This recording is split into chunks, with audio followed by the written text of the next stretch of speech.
question is that the motion be agreed to, and I call the member for Barara. Thanks, Deputy Speaker. I've got many criticisms of this government, given its ongoing failures. Its failure to have a plan to cut interest rates and drive down inflation, its inability to get spending under control, its decision on national security to play footsies with the Corbynite left. But there's one area where this government operates in a rarefied air, where it has no peer or equal, where it excels beyond anything imaginable, and that is in the area of self-congratulations. This is a government that believes what it wants to believe, even when the facts tell a different story. As a government, it's all talking points and no answers. It's a government that either blames others or congratulates itself. And this motion is typical of the self-congratulation genre. The government prides itself on the establishment of Jobs and Skills Australia, it says.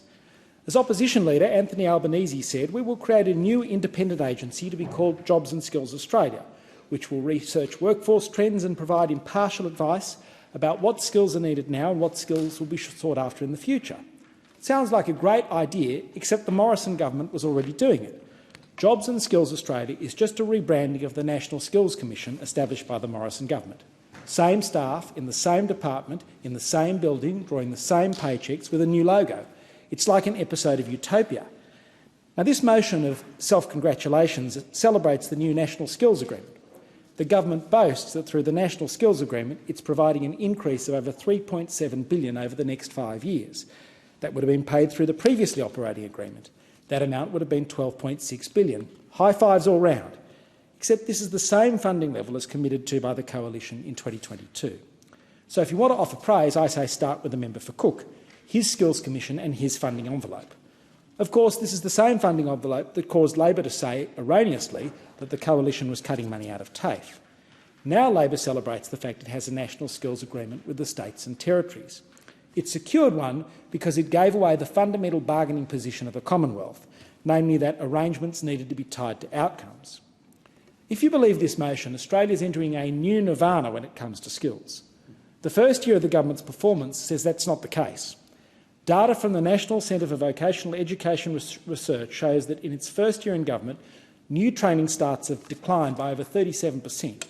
Of even greater concern is the decline in commencements for female trainees and apprenticeships. It's about 43%.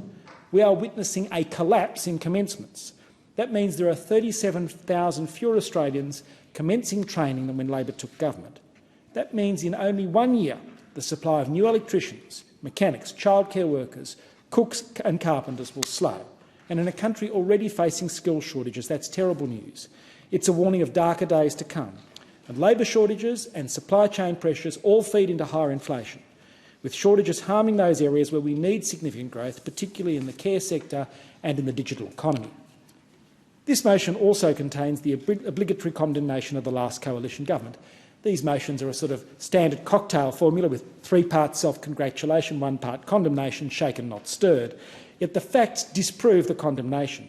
In the final months of the last Coalition government, trade apprentices in training hit record highs, with over 415,240 apprentices and trainees in training. That was up 21.6% for the same time in 2021. Under Labor, we've seen trade apprentices in training numbers fall to 387,500, a 6.6% fall in 1 year. This from a government that promised they had all the answers for skill and trade shortages. All we get from this government is marketing and rebadging. We've had TAFE Centres of Excellence promised. Like most Albanese government announcements, it's been announced and re-announced many times. But still, halfway through the term, we don't know where the centres are going, we don't know what they're going to do and what their role will be. This is a government with no sense of urgency. This is despite the fact that the skills priority list found that 36% of occupations are experiencing shortages. That's 332 occupations out of 916. That's up 5 percentage points, or 66 occupations.